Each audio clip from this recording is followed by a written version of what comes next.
Their laughter died the second the doorbell rang. The thug's hand was still on her throat when her husband stepped inside, calm, quiet, and carrying the kind of danger that doesn't need weapons. One look from him, and everyone knew someone wasn't leaving that diner whole. If you're hooked in and want to enjoy this story, go ahead and subscribe, and drop a comment letting me know where you're watching from. It's always amazing to see where everyone's watching. Plus, tomorrow I've got another incredible story lined up, and you definitely don't want to miss it. Alright, back to the story. The lunch rush had just ended when the diner fell into a silence so heavy it felt like the air before a storm. Debbie Alvarez stood frozen behind the counter, a hand pressed against her throat, where rough fingers had just been, her breathing shallow and uneven. The three men who'd walked in laughing 20 minutes ago were still laughing loud, cruel, and drunk on their own dominance. But none of them noticed the shadow that had just darkened the doorway. None of them knew who was about to walk through that door. And within the next 5 minutes, those same thugs who grabbed her would be the ones struggling to breathe, begging not for mercy, but for the chance to simply walk out alive. 30 minutes earlier, the afternoon sunlight had been pouring warmth through Rose Hill Diner's windows like liquid gold. The place carried that comfortable, worn-in feeling of diners that had served the same community for decades. Red vinyl booths patched carefully over the years, a counter polished smooth by countless elbows, the perpetual smell of coffee and home fries hanging in the air like a promise. Debbie moved through this familiar landscape with practiced gentleness. At 28, she had the kind of beauty that didn't demand attention.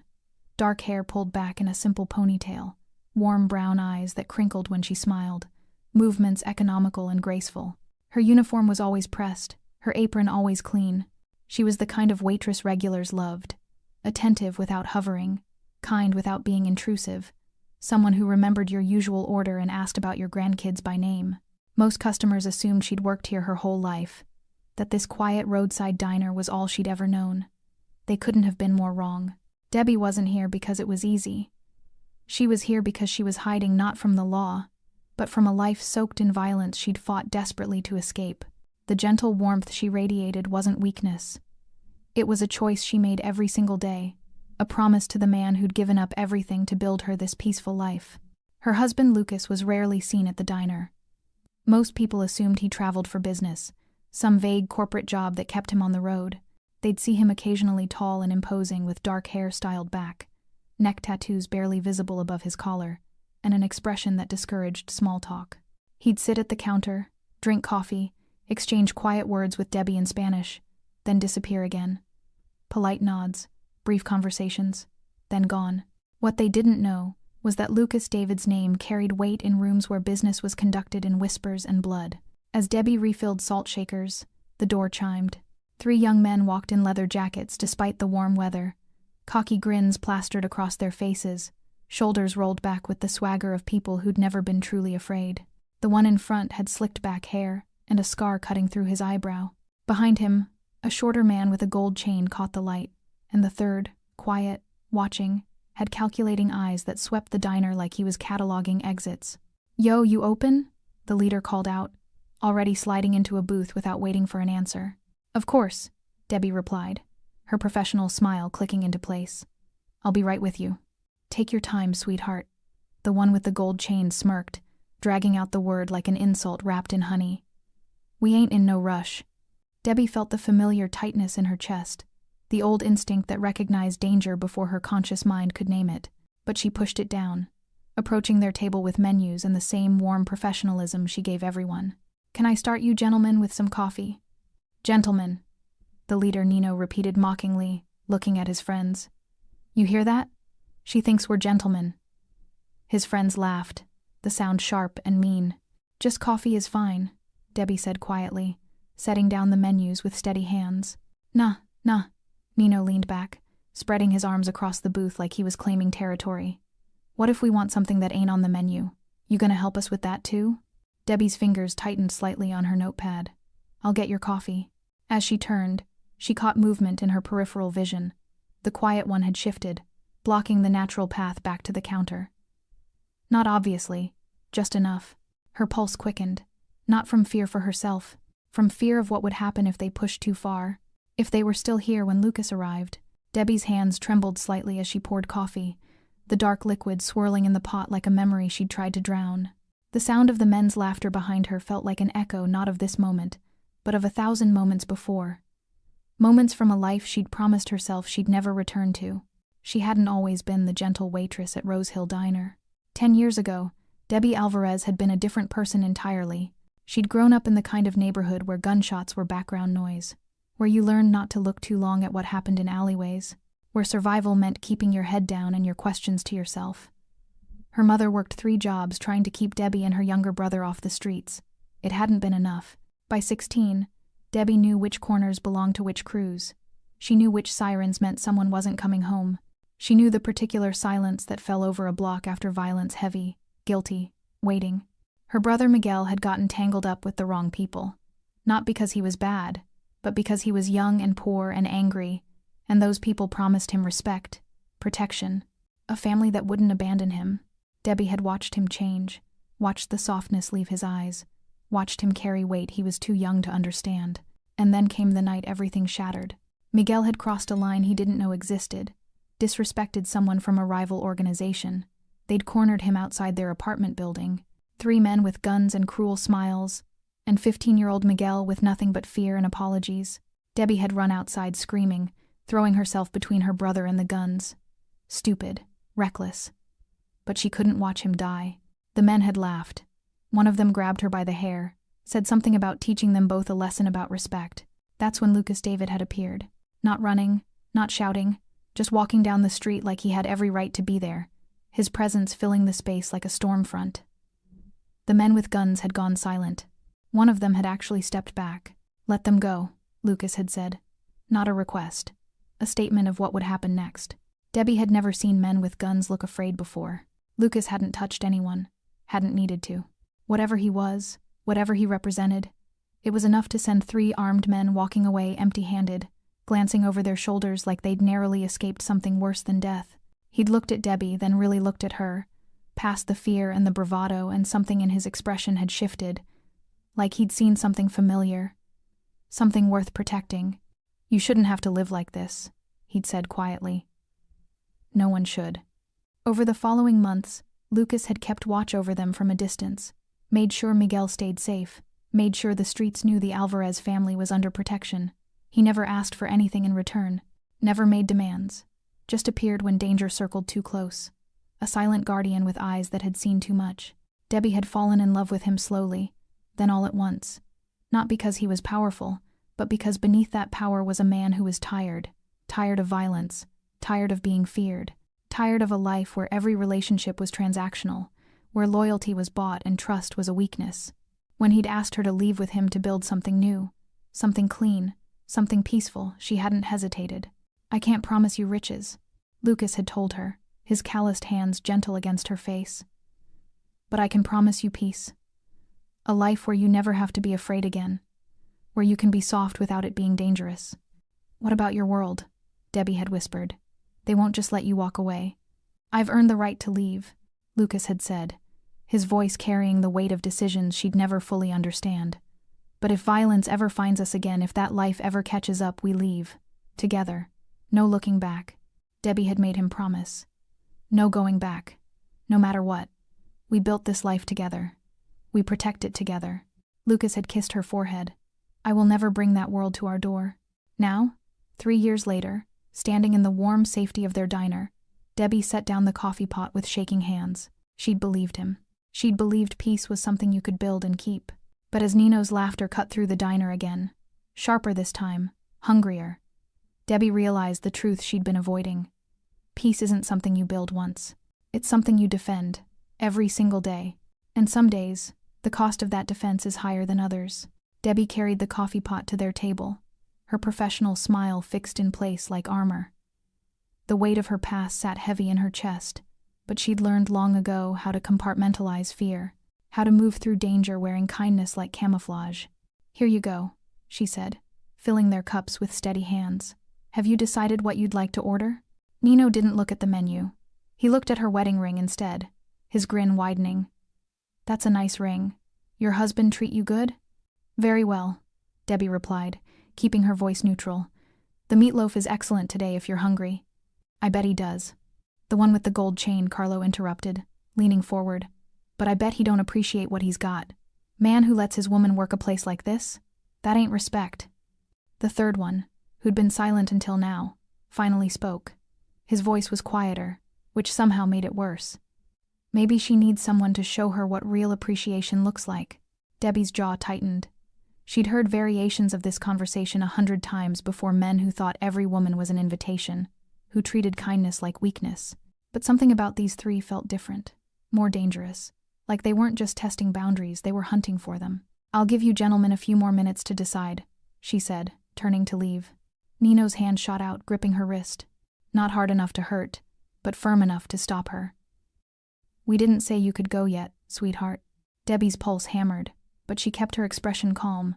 "Sir, I need you to let go of my wrist." "Or what?" Nino's thumb rubbed across her skin, deliberate and invasive. "You gonna call your husband? He gonna come rescue you?" The diner had gone quiet. The few remaining customers, old Pete in his usual corner booth, the Martinez couple by the window, were carefully not looking. The silence felt thick, complicit. Everyone knew something was wrong. No one wanted to get involved. Debbie recognized that silence. She'd grown up in it. "I'm asking nicely," Debbie said, her voice dropping lower. "Please let go." "She's asking nicely," Carlo mocked, his voice dripping with false sweetness. "Ain't that cute? Like a little mouse asking the cat to play gentle." Nino released her wrist, but only to stand up, stepping into her personal space. He was taller than her by nearly a foot, and he used that height deliberately, looming. "You know what your problem is? You're too polite, too soft. World eats girls like you alive." "I can handle myself," Debbie said quietly, taking a small step back. But Vince, the quiet one, had moved behind her, blocking her path to the counter. Not touching her, but close enough that she could feel his presence like a wall. Trapped between three men who'd turned her workplace into a cage. "Handle yourself?" Nino laughed, the sound ugly and sharp. "Nah, I don't think so. I think you've been playing nice so long you forgot what happens when nice don't work." Carlo stood too, completing the triangle around her. "We ain't trying to be mean, sweetheart. We just want a little respect, a little attention. That too much to ask?" Debbie's breath came shorter now. Not from fear, though fear was there, cold and familiar, but from the terrible knowledge of what was about to happen. She could see it unfolding like a movie she'd already watched. These men would push further, would touch more, would mistake her gentleness for surrender. And then Lucas would arrive, and everything she'd built, this peaceful life, this quiet existence, this promise of a world without violence, would shatter like glass under a hammer. "Please," Debbie whispered, and she hated how small her voice sounded. "Just order your food and leave me alone." "There it is," Nino said softly, leaning closer. "That little shake in your voice, that's what I wanted to hear, you knowing your place." His hand came up slowly, deliberately, fingers reaching for her face. Not a slap. Something worse. Something that would force her to flinch, to submit, to acknowledge their power over her. Debbie's eyes flicked to the window, to the parking lot beyond, to the empty space where Lucas's car would be. "Not yet," she prayed. "Please, not yet." But even as the thought formed, she heard it, the deep rumble of an engine she'd know anywhere, the crunch of gravel under heavy tires, the sound of her husband coming home, and Nino's hand was still reaching for her throat. Time moved like honey in those final seconds before everything changed. Nino's fingers closed around Debbie's throat, not squeezing hard enough to choke, but firm enough to tilt her face upward, to force her to look at him while his friends laughed. His thumb pressed against her windpipe, a promise of pressure he could apply whenever he wanted. "See?" Nino's breath was hot against her face. "Ain't so hard to be respectful when someone reminds you how." Debbie's vision blurred with tears she refused to let fall. Not from pain, the grip wasn't meant to hurt yet, just to humiliate, to establish dominance. The tears came from somewhere deeper, from the girl she used to be, the one who'd sworn she'd never feel this powerless again, from the life she'd built that was about to burn down around her. Carlo's laughter cut through the moment like broken glass. "Damn, Nino, she's crying. You made the little waitress cry." "Nah, these ain't sad tears," Vince said from behind her, his voice carrying that quiet cruelty that was somehow worse than the loud kind. "These are finally learning her lesson tears. Ain't that right, sweetheart?" The bell above the door chimed. The sound was soft, ordinary, the same cheerful ding that announced every customer, every delivery driver, every regular who'd ever walked through that door. But the air changed instantly, like the atmospheric drop before lightning strikes. Debbie felt it first. The shift in pressure. The way oxygen seemed to get heavier. Then she saw Nino's eyes widen slightly, his gaze tracking something over her shoulder. His fingers didn't release her throat, but they stopped moving, stopped pressing. Footsteps. Slow. Measured. Each one deliberate as a heartbeat. Debbie. One word. Her name. Spoken quietly, without inflection, without anger. Just a statement of fact. An acknowledgement of what Lucas was seeing. His voice carried the kind of calm that had nothing to do with peace and everything to do with control. The calm of a man who'd decided something, who'd already moved past questions into certainty. Nino's hand dropped from Debbie's throat like he'd touched fire. She stumbled back slightly, her hand flying to her neck, and turned to see her husband standing just inside the doorway. The afternoon sunlight behind him cast his face in shadow, but she didn't need to see his expression to know what was there. Lucas David stood perfectly still, his tall frame filling the doorway with an authority that had nothing to do with size and everything to do with presence. His dark coat hung open over a simple black shirt. His tattooed neck, usually hidden, was visible now, the ink seeming to move in the shifting light. His hands hung loose at his sides, but there was something coiled about him, something waiting. His eyes, those dark eyes that looked at Debbie with such gentleness, such devotion, were flat, empty. The eyes of a man who'd seen violence so often, it had stopped surprising him. "Lucas," Debbie whispered, and the word came out broken. Not because she was afraid of him, because she knew what this moment cost, what it meant. Every promise they'd made was about to shatter. Carlo was the first to recognize him. The color drained from his face like someone had pulled a plug. Oh shit, that's... "Shut up," Vince hissed, his earlier confidence evaporating into something that looked like raw terror. But Nino, either braver or stupider than his friends, straightened up, tried to recover his swagger. "Look, man, we don't want no trouble. We were just... let go of my wife." Lucas's voice didn't rise, didn't need to. Each word carried the weight of absolute certainty. "I already did, see?" Nino held up his hands, trying for a smile that wouldn't stick to his face. "No harm done, right? We were just playing around." Lucas took one step forward. Just one. The movement was small, economical, but all three men flinched like he'd pulled a weapon. "You put your hands on her." Lucas's gaze never left Nino's face. "You made her afraid. In her own place. The place I built for her to feel safe." "Look, we didn't know," Carlo started. "You didn't ask." Lucas took another step. The air seemed to compress around him. "You saw a woman alone, and you decided that meant she was yours to touch, yours to frighten, yours to hurt." Debbie pressed her back against the counter, her heart hammering. She'd seen Lucas angry before, frustrated, disappointed, tired, but this was something else entirely.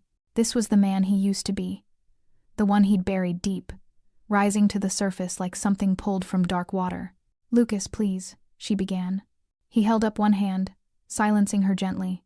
His eyes never left the three men. "Now," Lucas said softly, "you're going to learn exactly what happens when you touch what's mine." The diner held its breath. Even the fluorescent lights seemed to dim, as if the building itself recognized the shift from ordinary life into something darker, something final. Lucas moved forward with the patience of a man who knew no one would dare run. Each step deliberate, measured, the way a predator approaches cornered prey, not rushing, because rushing implies desperation, and desperate was something Lucas David had never been. Carlo recognized him first, really recognized him. His face went from pale to gray. "Holy shit, you're Lucas David." The name fell into the silence like a stone into still water, ripples spreading outward. Old Pete in the corner booth went rigid. The Martinez couple by the window exchanged a look, and quietly, carefully, began gathering their things. Even the cook Miguel, Debbie's brother who'd been pretending not to notice the confrontation, went still in the kitchen doorway. Vince's earlier calculation transformed into something raw, pure survival instinct. "Nino, we need to go, right now." But Nino stood frozen, his bravado cracking like thin ice. "The Lucas David? From the Riverside families? That Lucas David? There's only one." Lucas's voice remained conversational, almost pleasant, the kind of pleasant that made your spine lock up. "And you're standing in my wife's diner, with your fingerprints on her throat." "We didn't know." Nino's voice broke, the tough guy act dissolving. "Man, We didn't know who she was, who you were, I swear. If we'd known. If you'd known, you would have been polite. Lucas stopped 3 feet away from them, close enough to feel dangerous, far enough to prove he didn't need proximity to control them. Because power is the only thing that makes you respect people. Not decency, not humanity, just fear. He turned slightly, addressing all 3 of them now. Let me tell you what you did know. You knew she was smaller than you, weaker, alone. And you knew all 3 of you knew that grabbing a woman's throat while your friends laugh is wrong. You didn't need to know her name. You needed to be better men. Carlo's hands were shaking, actual trembling. Mr. David, please. We'll leave. Right now. You'll never see us again. You think geography solves this? Lucas tilted his head slightly, the gesture almost curious. You think you can disrespect what's mine and just walk away? Go back to whatever pathetic corners you crawled out of? Vince had gone completely pale, his earlier quiet menace replaced by the stillness of someone trying not to be noticed by something larger than themselves. We'll do whatever you want. Anything. Just tell us. Anything, Lucas repeated softly. He glanced at Debbie, and for just a moment, half a heartbeat, his expression softened. The warrior became a husband again, checking on the person he'd burned the world to protect. Baby, are you hurt? Debbie shook her head, her hand still pressed against her throat. I'm okay. That's not what I asked. Lucas's voice gentled further, just for her. Did they hurt you? Tears spilled over then, the ones she'd been holding back since Nino first grabbed her wrist. Not from pain, but from the weight of what was happening, the sound of her old life crashing into her new one. My throat is sore, but I'm not hurt. Not really. Something flickered across Lucas's face. Something ancient and cold. He turned back to the 3 men, and the softness vanished like it had never existed. You made my wife cry, in the place I built to keep her safe. The one promise I made her that she would never be afraid again, you broke it. For entertainment. Nino dropped to his knees. Actually dropped, like his legs couldn't hold him anymore. Please. Please, Mr. David. I have a mother. A little sister. Please. Please. So does Debbie. Lucas's voice could have cut diamond. Did you think about that when you touched her? Did you think she might have people who love her? Who would burn cities to keep her safe? Carlo joined Nino on the floor, hands pressed together like prayer. We're sorry. We're so sorry. You're not sorry. Lucas crouched down, eye level with them now. His voice dropped to barely a whisper, but every word carried like thunder. You're scared. There's a difference. Sorry is what you feel when you hurt someone you care about. Scared is what you feel when consequences finally find you. He stood, looking down at 3 grown men on their knees, and for the first time, something like disgust crossed his features. Now, Lucas said quietly, you're going to learn the difference between fear and respect, and only one of those will let you walk out of here. Lucas stood over the 3 kneeling men like a judge rendering verdict, but he didn't raise his voice, didn't throw a punch, didn't need to. The most terrifying power, Debbie had learned long ago, wasn't violence. It was the certainty that violence could happen at any moment, held back only by the thinnest thread of control. Stand up, Lucas said quietly. The 3 men scrambled to their feet, their earlier swagger completely evaporated. Nino's hands shook. Carlo kept glancing at the door like he was measuring distances, calculating odds. Vince had gone completely still, barely breathing. Lucas walked slowly around them, circling like he was inspecting something broken. You know what I used to do? Before this? He gestured vaguely at the diner. I made decisions. Life or death. Freedom or consequence. Men would sit across tables from me, and I would decide if they got to see tomorrow. He stopped in front of Nino. And you know what I learned? Really learned, after years of watching men beg and break? Lucas leaned closer, his voice dropping. The ones who hurt people weaker than them? They're always cowards. Every single time. Nino's breath came in short gasps, but he didn't speak. Lucas turned to Carlo. You laughed. While your friend grabbed a woman's throat, you laughed like it was the funniest thing you'd ever seen. He paused. Tell me, would you laugh if someone did that to your mother? Your sister? No, Carlo whispered. Never. I swear. Then why was it funny when it happened to mine? The question hung in the air like a blade. Lucas didn't wait for an answer. He moved to Vince. And you, the quiet one, you think I didn't notice? You blocked her path, trapped her. You didn't grab her, but you made sure she couldn't run. You're smarter than your friends, which just makes you more dangerous." Vince's jaw clenched, but fear kept him silent. Lucas stepped back, addressing all three again. "Here's what's going to happen. You're going to stand there, and you're going to understand something. Really understand it." He moved to Debbie, gently taking her hand and guiding her forward. "This woman, my wife, she survived a childhood you couldn't imagine. Watched violence destroy her neighborhood, lost friends to bullets and stupidity, and she chose kindness anyway. Chose softness, not because she was weak, but because she was strong enough to be gentle." Debbie's tears flowed freely now, but she stood tall beside her husband. "She asked me to walk away from my old life," Lucas continued, his hand warm and steady on her shoulder. "To build something clean, something peaceful. I gave up an empire for her, power that men kill for. And I did it gladly, because what she gave me, peace, love, a life without blood on my hands, was worth more than any throne." He turned back to the three men, and his expression hardened again. "And then you walked in. Saw her kindness as weakness, her gentleness as an invitation. You took the most beautiful thing about her and tried to punish her for it." Nino was crying now, silent tears streaming down his face. "We're sorry. God, we're so sorry." "You will be," Lucas said flatly. He pulled out his phone, dialed a number. "Marco? Yeah, it's me. I need you to run 3 names for me." He looked at each man in turn. "Give me your IDs. Now." 4? They fumbled for their wallets with trembling hands. Lucas read their information into the phone, his voice clinical, professional. "I want to know everything. Where they live, who they live with, where they work, where their families work. Everything." He paused, listening. "No, don't touch anyone. Just watch. I want them to know they're being watched. I want them to wake up every morning knowing that someone knows exactly where they are." He hung up. The silence that followed was suffocating. "Here's your lesson," Lucas said softly. "For the next 6 months, my people will know where you are. Every day, every night. You will feel what my wife felt knowing that someone stronger could hurt you whenever they wanted. The only difference? We won't, because we're not like you." He stepped closer, his voice dropping to barely a whisper. "But if I ever hear that any of you put your hands on another woman, that surveillance becomes something else. Something final. Do you understand?" 3 heads nodded frantically. "Now get out of my sight." Lucas's voice could have frozen fire. "And pray you never see me again." They ran, actually ran, stumbling over each other in their desperation to reach the door, and then they were gone. The diner fell silent except for Debbie's quiet crying. The door swung shut behind the fleeing men, the cheerful chime absurdly out of place in the heavy silence. For a long moment, no one moved. The diner felt suspended in time. Old Pete, still frozen in his corner booth, Miguel standing motionless in the kitchen doorway, the Martinez couple halfway to the exit. Then Lucas turned to Debbie, and everything changed. The warrior disappeared.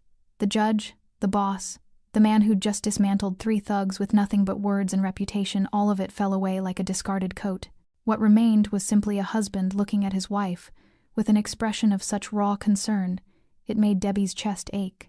"Debbie," he said softly, stepping toward her. "Are you hurt?" She'd been holding it together. Had been holding it together through the grabbing, the threats, the humiliation. Had held it together while Lucas delivered his cold verdict.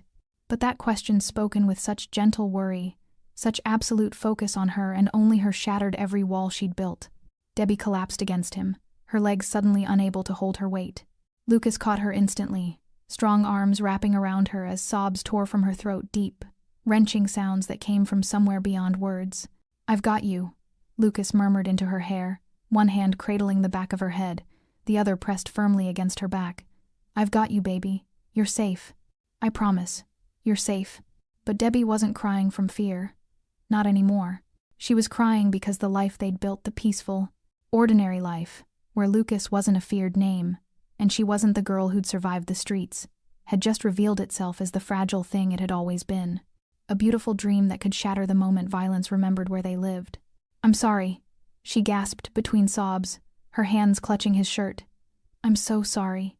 Lucas pulled back just enough to look at her face, his thumbs gently wiping away her tears. "What are you apologizing for?" "Debbie, what happened wasn't your fault. None of it. I almost ruined everything." Her voice broke.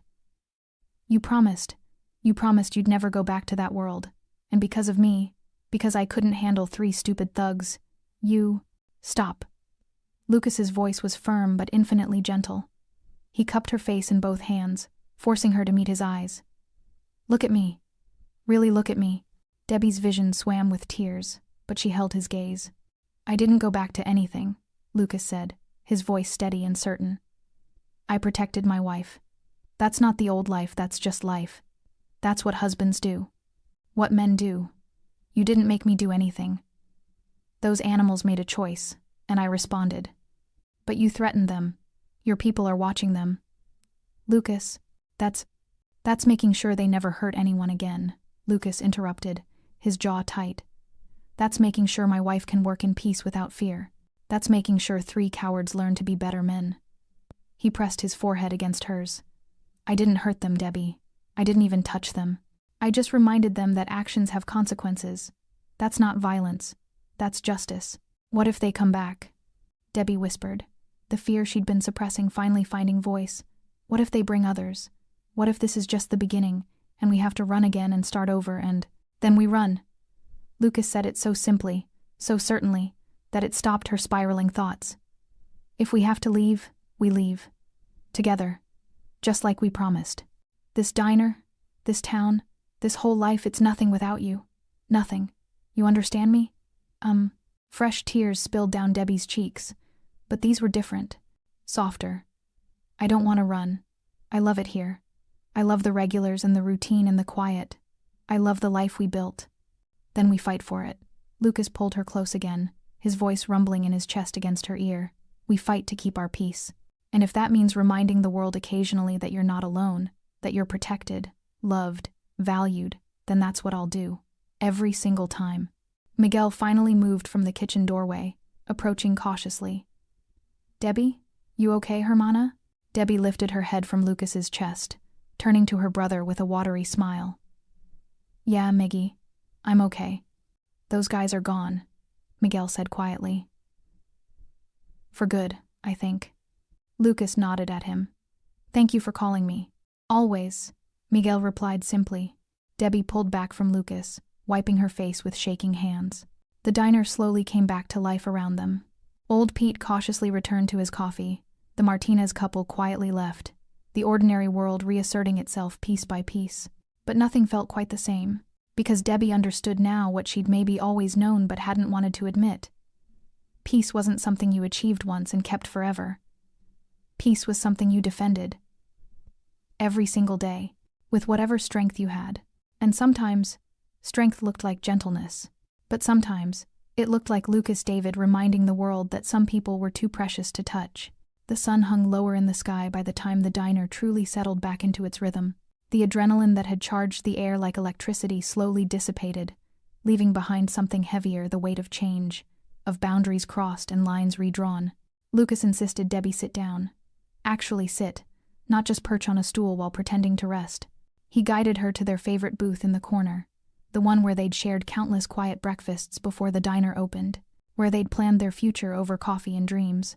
I'm fine, Debbie protested weakly, but she didn't resist when he pressed her gently into the seat. Humor me, Lucas said, already moving toward the kitchen. Miguel, can you make her the usual? Already on it, Miguel called back, the sound of the grill firing up following his words.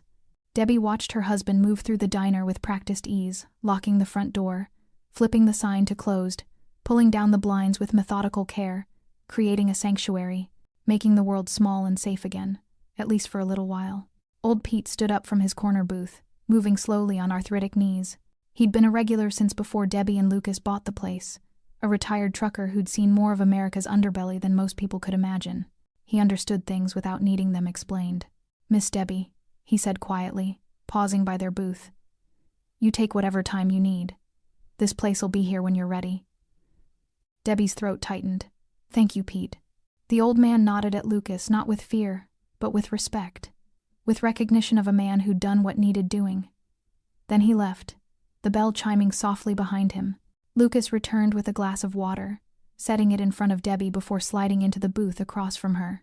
The afternoon light filtering through the blinds cast stripes across his face, highlighting the tension still held in his jaw, the concern etched around his eyes. "Talk to me," he said quietly.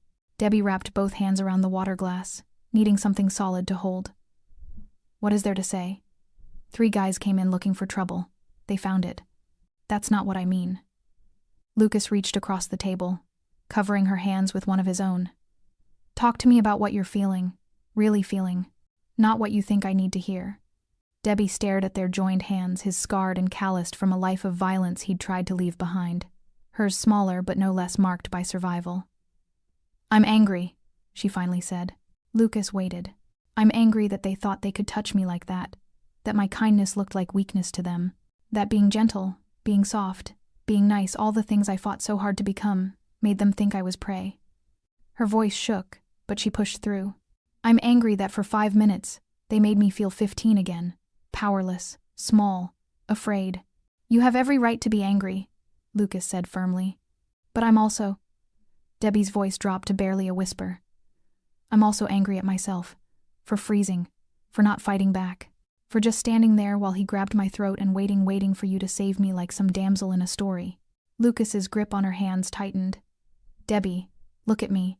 She raised her eyes reluctantly. "You didn't freeze because you're weak. You froze because you're human. Because you were outnumbered and overpowered, and trying to de-escalate a dangerous situation." His voice carried absolute conviction. "And you weren't waiting for me to save you. You were trying to protect them from me. There's a difference." Debbie blinked, tears threatening again. "What?" "I know you, baby. I know how your mind works." Lucas's thumb traced gentle circles on the back of her hand. "You were scared, yeah. But you were also calculating, trying to figure out how to get them to leave before I showed up. Because you knew what would happen if they were still here when I walked through that door." He was right.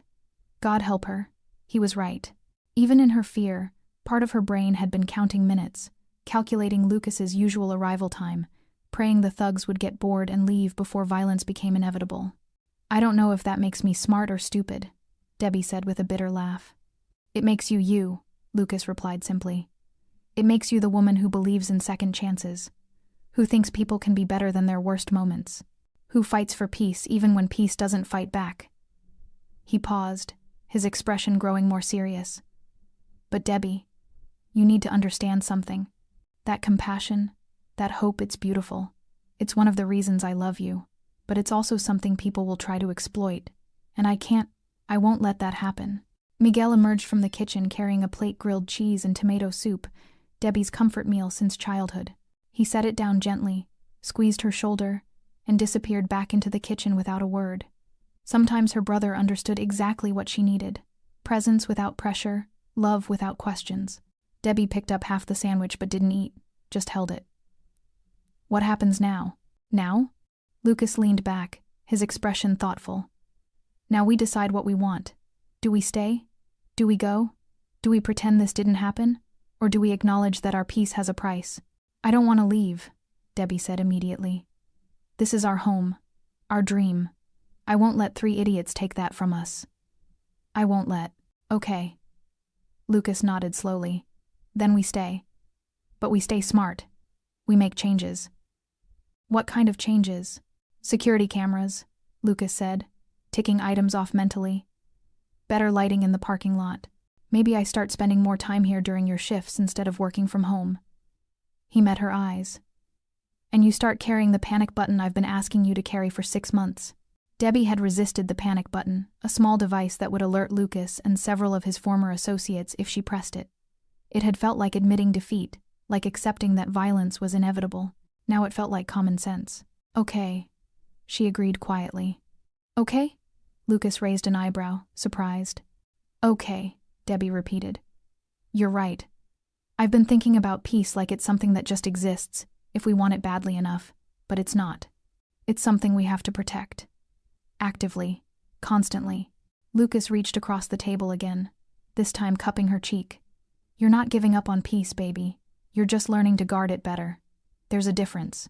"Is there?" Debbie leaned into his touch. "Because from where I'm sitting, it feels like we're sliding back toward the life we ran from." "No." Lucas's voice was firm. "The life we ran from was about power for its own sake, about respect earned through fear.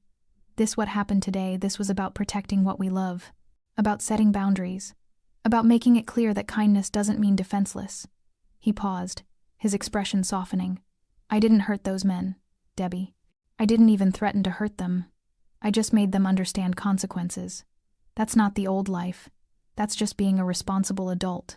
Debbie wanted to believe him, wanted to accept the distinction he was drawing between protection and violence, between justice and revenge. Maybe he was right. Maybe there was a difference between the Lucas who'd built an empire on fear and the Lucas who'd simply reminded 3 thugs that actions have consequences. Or maybe, a small voice whispered in the back of her mind, that's just what we tell ourselves to sleep at night. Eat, Lucas urged gently, nodding at her untouched soup. You haven't eaten since breakfast. Debbie obediently took a bite of the grilled cheese. It tasted like childhood, like safety, like every time her mother had made this meal after a bad day at school or a fight with friends. Some comforts were universal, transcending language and culture and even trauma. They sat in comfortable silence for a while, Lucas watching her eat with the intensity of a man ensuring his most precious possession was being cared for. The diner felt different now, smaller, more intimate, but also more fragile, like a snow globe that had been shaken, its perfect little world disturbed, still beautiful but undeniably changed. Lucas, Debbie said eventually. Yeah, baby. Thank you. The words felt inadequate, but she meant them with everything she had. For coming when you did, for handling it the way you did, for not becoming the man you used to be. Lucas stood, moving around to her side of the booth. He slid in next to her, pulling her against his chest, and she went willingly, curling into his warmth like a child seeking shelter. I'll always come for you, he murmured into her hair. Always. No matter what I'm doing, where I am, or what it costs. You call, I come. That's not negotiable. Debbie closed her eyes, listening to the steady beat of his heart. I know. And I'll never be that man again, Lucas continued, his voice carrying the weight of a vow.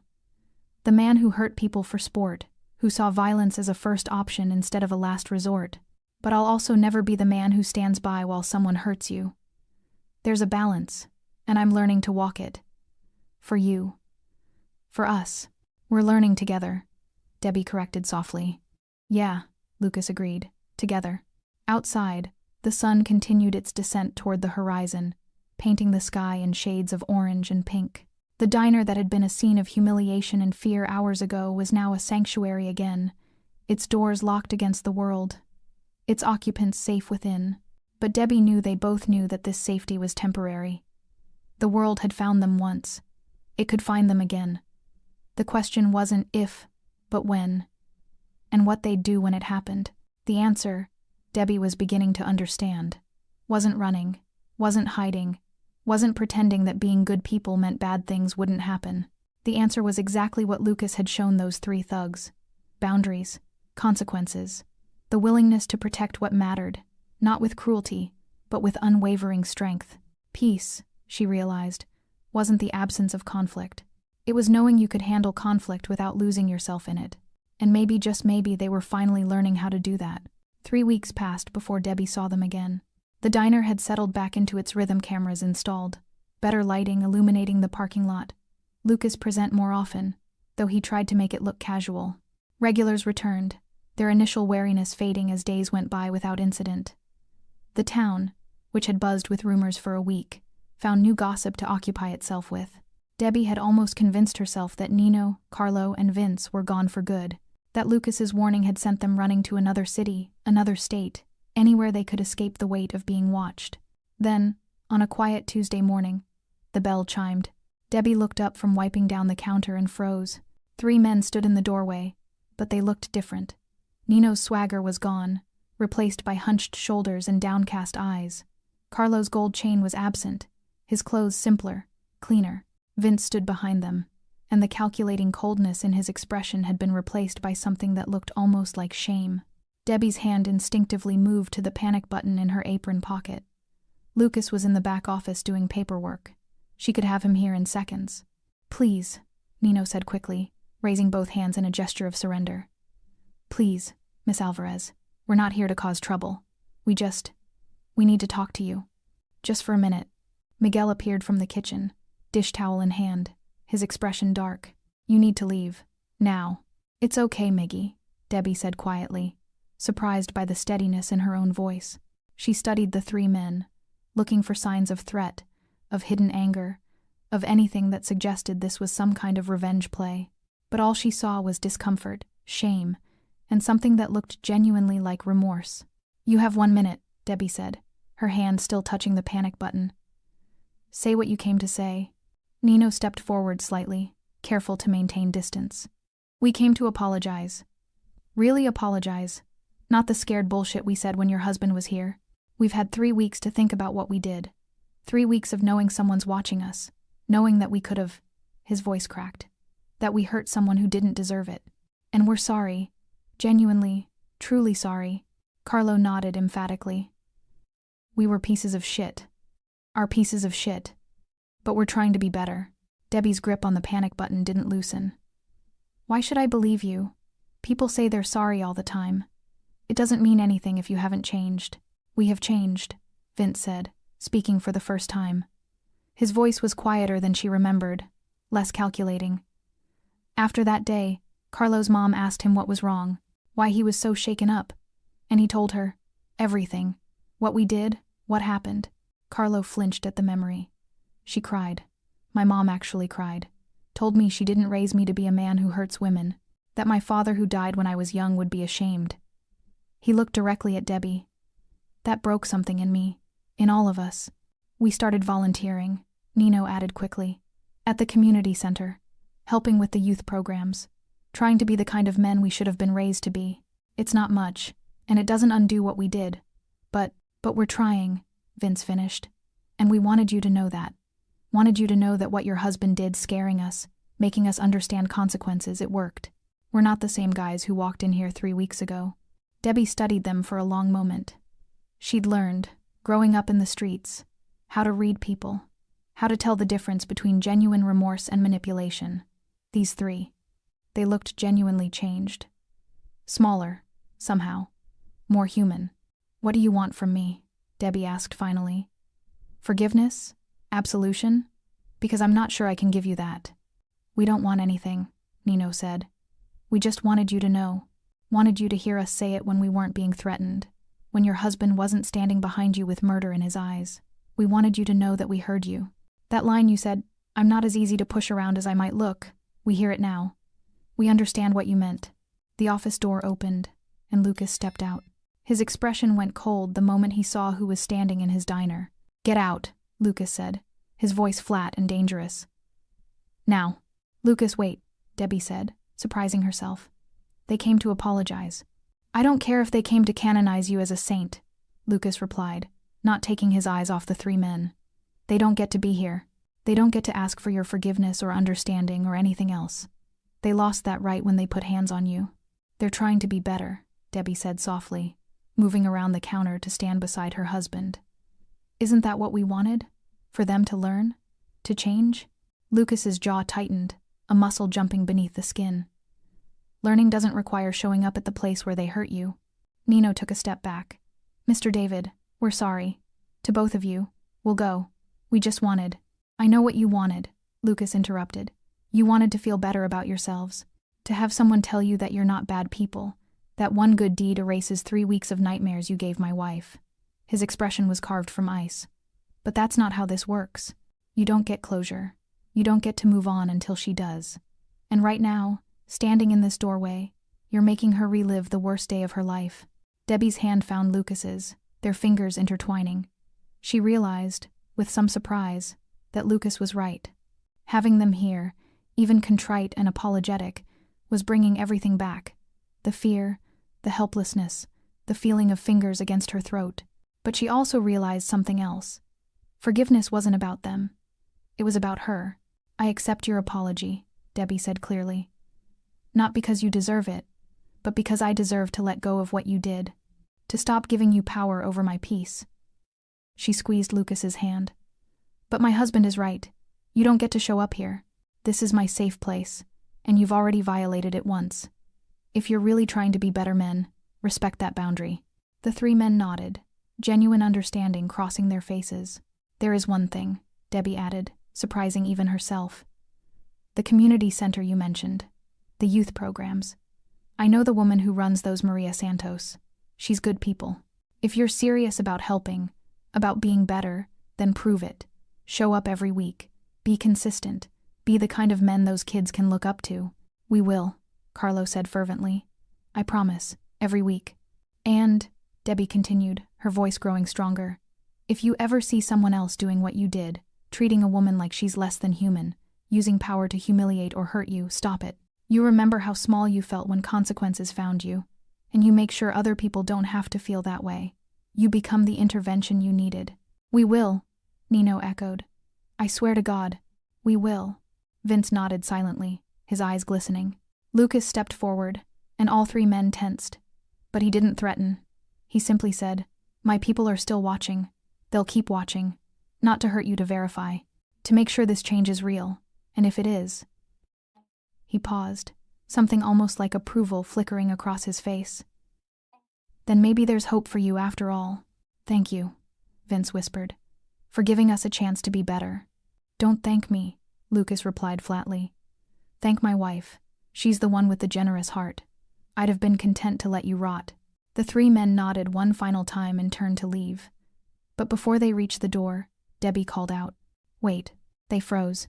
Debbie moved to the register, pulled out 3 of the diner's business cards, and walked over to hand them one each.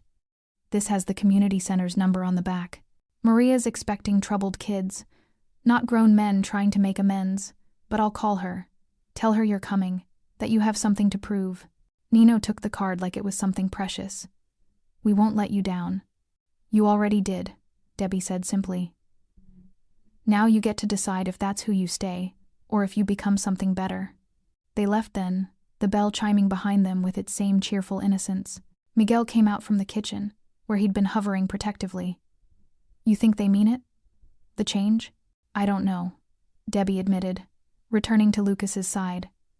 But I think they want to mean it, and sometimes, that's where change starts. Lucas wrapped an arm around her waist, pulling her close. You're too good for this world, you know that? No, Debbie said, leaning her head against his shoulder. I just know what it's like to need a second chance. What it's like to want to be better than your worst moment. She looked up at him. Someone once gave me that chance. Helped me escape a life of violence and build something beautiful. The least I can do is pay that forward. Lucas kissed the top of her head, saying nothing, but his embrace said everything. Outside, the 3 men climbed into their car. They'd come seeking forgiveness, and left with something better. A purpose. A path forward. A chance to prove that people could change. That one terrible act didn't have to define them forever. Whether they'd take that chance remained to be seen. But inside Rose Hill Diner, Debbie felt something shift.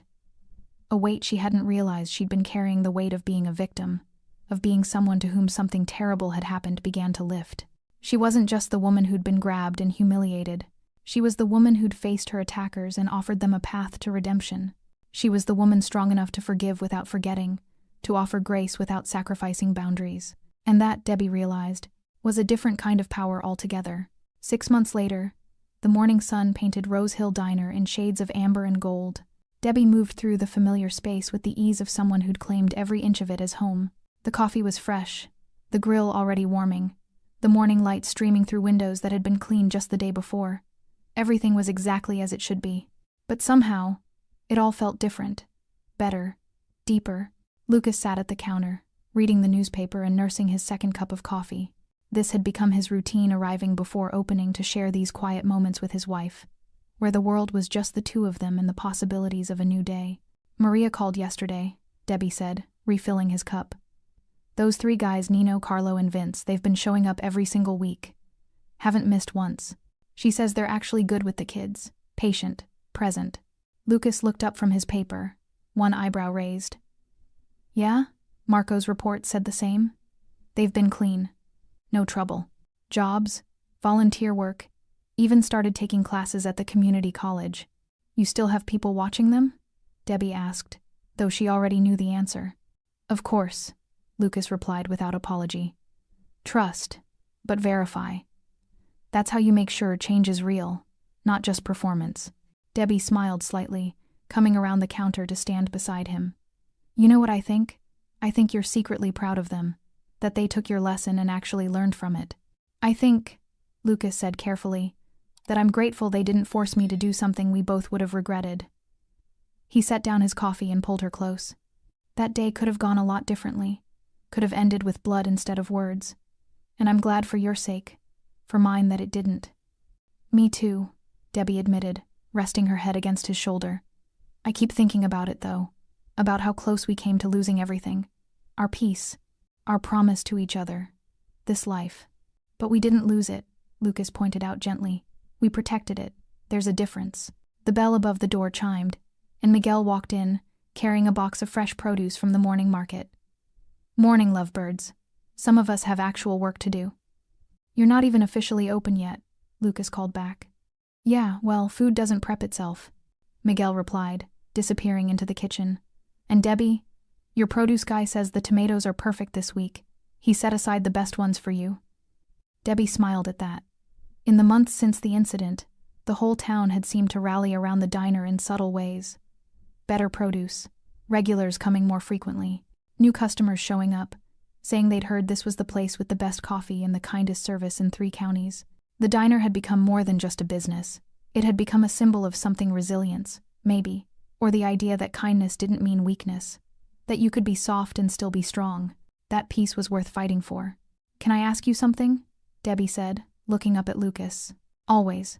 Do you ever regret it? Walking away from your old life for this? For me? For the diner? For a world where the most exciting thing that happens is running out of pie on a Sunday? Lucas was quiet for a moment, considering the question with the seriousness it deserved. Then he cupped her face in his hands, his thumbs brushing her cheekbones with infinite tenderness. Every empire I ever built, every bit of power I ever held, every moment when men feared my name, none of it made me feel as rich as waking up next to you does. None of it gave me the peace I feel when you laugh at something silly, or the pride I feel watching you turn strangers into regulars with just your warmth. He pressed his forehead against hers. I don't regret a single second. I'd do it again. Choose you again. Build this life again. Every time. Debbie's eyes filled with tears, the good kind, the ones that came from being loved so completely it felt like more than one heart could hold. I love you, she whispered. I love you, Lucas replied. More than you'll ever know. The moment stretched between them, perfect and fragile, like every good moment in a life spent building something worth protecting. Then the spell broke as Miguel called from the kitchen. Are you two gonna help me prep? Or should I just run this place myself? They laughed, the sound light and real, and moved to help Miguel. The morning routine unfolded with practiced efficiency, Debbie slicing vegetables, Lucas handling the heavier prep work, Miguel managing 3 things at once, while somehow still finding time to tease them both. By the time they flipped the sign to open, everything was ready. The first customers were the regulars old Pete, who claimed the corner booth, Mrs. Chen, who always ordered the breakfast special with extra hash browns, the construction crew from the highway project, who needed industrial amounts of coffee to function. Each person was greeted by name. Each order was remembered. Each interaction carried the warmth that made Rose Hill Diner more than just a place to eat. Around mid-morning, a young woman walked in, early 20s, nervous energy, eyes that had seen too much too young. She reminded Debbie of herself at that age, lost, looking for somewhere safe. Sit anywhere you'd like, honey, Debbie said warmly. The woman chose a booth near the back, somewhere she could watch the door. Debbie recognized that instinct, the need to always know your exits, to never sit with your back exposed. When Debbie brought coffee and a menu, the young woman looked up with something like relief. Thank you. I heard this was a good place. A safe place. Debbie's heart clenched. She pulled out her notepad but didn't rush the order. It is. You need a minute to decide? Yeah, the woman said quietly. If that's okay. Take all the time you need, Debbie replied. Then, following an instinct she'd learned to trust, she added, and if you need more than just breakfast, there are resources. Good people who help folks who are trying to start over. No judgment, just support. The young woman's eyes filled with tears. How did you? I've been where you are, Debbie said simply. Not the same path, maybe, but the same feeling. Like you're running from something and hoping you find somewhere worth running to. She scribbled a number on her order pad and tore off the page. This is Maria Santos. She runs programs at the community center. Tell her Debbie sent you. She'll help. The woman took the paper like it was a lifeline. Thank you. Really. Thank you. Debbie squeezed her shoulder gently and moved back to the counter, where Lucas had watched the entire interaction with an expression of such tender pride it made her heart ache. "You can't save everyone," he said softly when she returned. "No," Debbie agreed. "But I can offer a safe place and a phone number. The rest is up to them." Lucas pulled her into a brief, fierce hug. "This is why I walked away from everything. Right here. This moment. You making the world better one person at a time, in ways I never could with all my power. We make it better together," Debbie corrected. "Your strength protects the space where my kindness can exist. I couldn't do this without knowing you have my back. Always," Lucas promised. "Forever."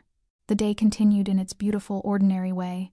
Meals served, conversations shared, laughter exchanged. The rhythm of a life built on simple things.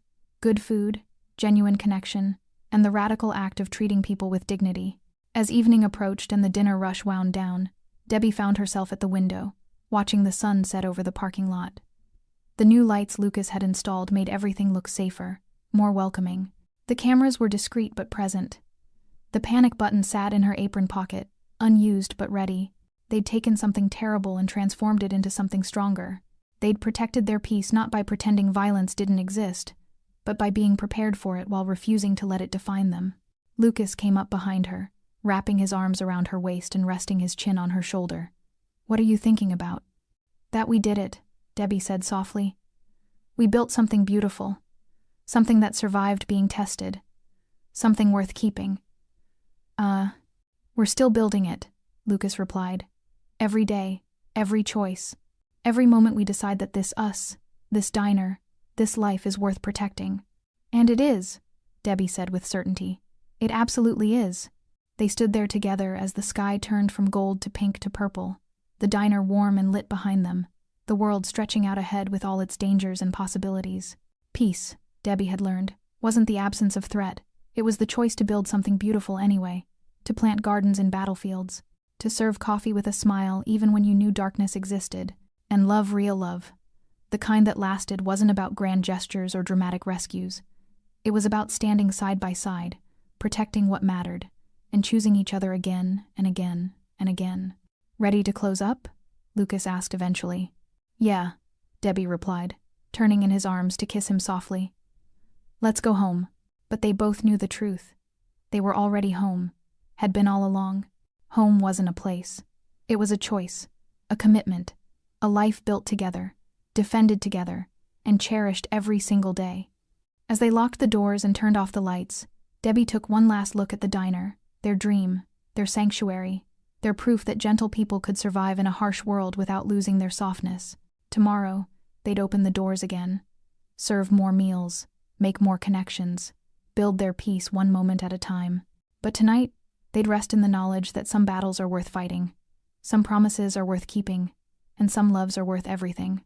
Hand in hand, they walked to the car, leaving Rose Hill Diner behind them not empty, but full of memories, full of hope, full of the life they'd chosen together. And that, Debbie thought as Lucas opened her door with old-fashioned gallantry, was the greatest victory of all.